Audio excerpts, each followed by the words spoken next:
Hey everyone, what's going on today? I'm out doing some crop scouting and I am soil sampling. So that's why I got the Ranger behind me. Got my bucket, my probe, and my dowel. Yeah, out doing that. I'm at my first spot on, this is the last field I actually got to do. So yeah, corn is looking pretty good for my stuff. Bad news about the beans, we have to replant. My whole field got killed by frost, along with most of Dad's fields. So yeah, we got to do that. We'll probably start doing that tomorrow. Finish spraying Dad's corn today. I might have to spray one load of corn for me, and just an 18-acre load. Got a lot of thistle and yeah, just a lot of thistle out behind my grandparents' place that I gotta get killed off. So, and then I'll probably be fertilizing and putting down cover crop in the corn fairly soonish, guys. So I'm out here in my sunflower field now. So this is what the rye looks like after I sprayed the Roundup with 28% fertilizer. That's all that was sprayed out here. Dandelions didn't die very well. That's what they're looking like now. So, and that's what all the little green patches are that you see from here. But sunflowers are looking good. You'd never guess it from the road, but 4-leaf sunflowers. Got a cover crop coming up. There. There. There. Some over here. Some back there.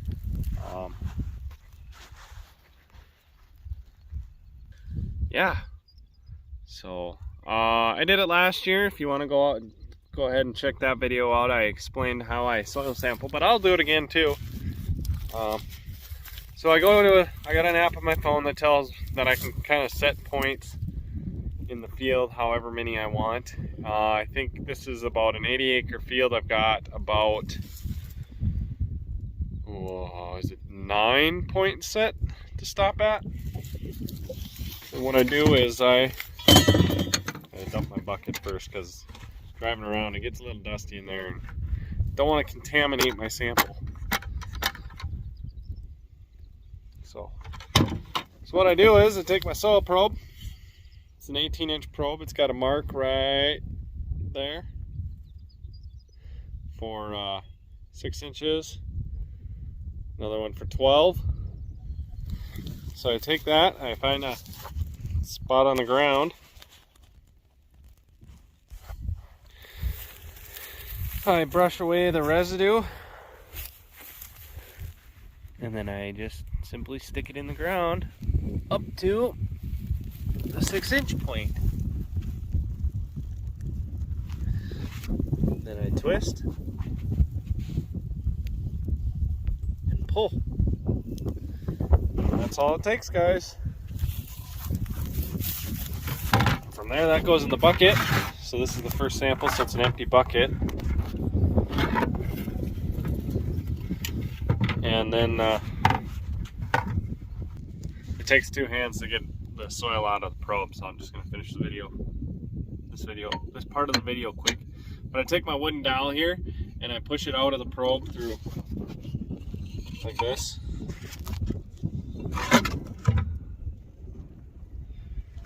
Through the bottom again, and then I just bust it up and I repeat that over and over again. I'll probably do just 2 times at each spot, since I have 9 spots to do.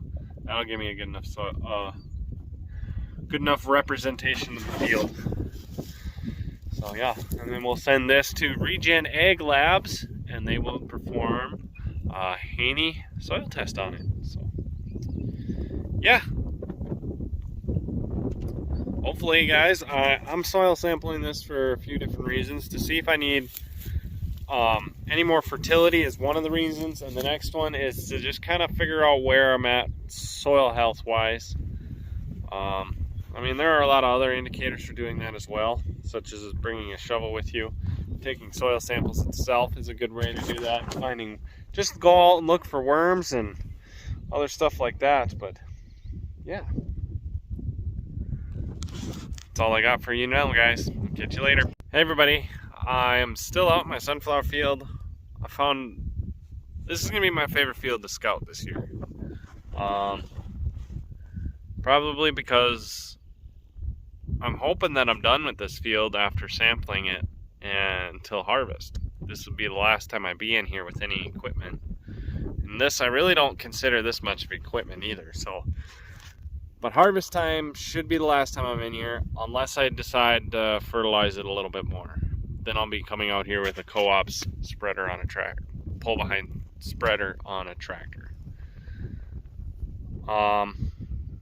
Yeah, we'll see when the time comes. But I really like this field, guys. It's touching on a lot of the soil health principles here.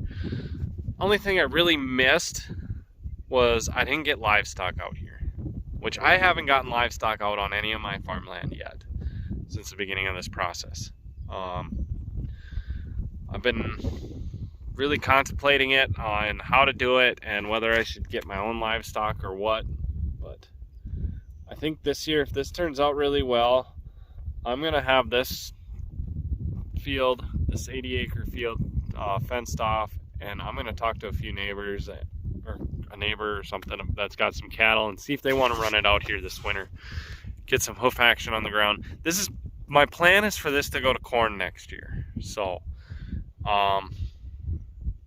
the less fertility that I have to use on the corn, the better off I'll be. And I know if I get the cows out here, that will just add a whole bunch of nutrients as well, and also bump up the soil health scores, add biology, everything else. So, but I stopped right here.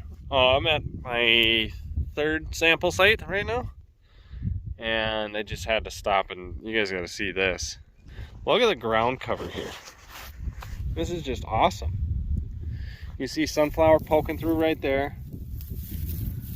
I got some clover over here that's pretty decent sized already.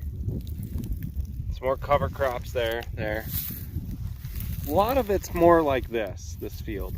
And it's still pretty good ground cover. Better than the neighbors over here, which is black in between corn rows. I mean, this thing, you can't even see any rows out here from roads or anything until you're out here looking at things.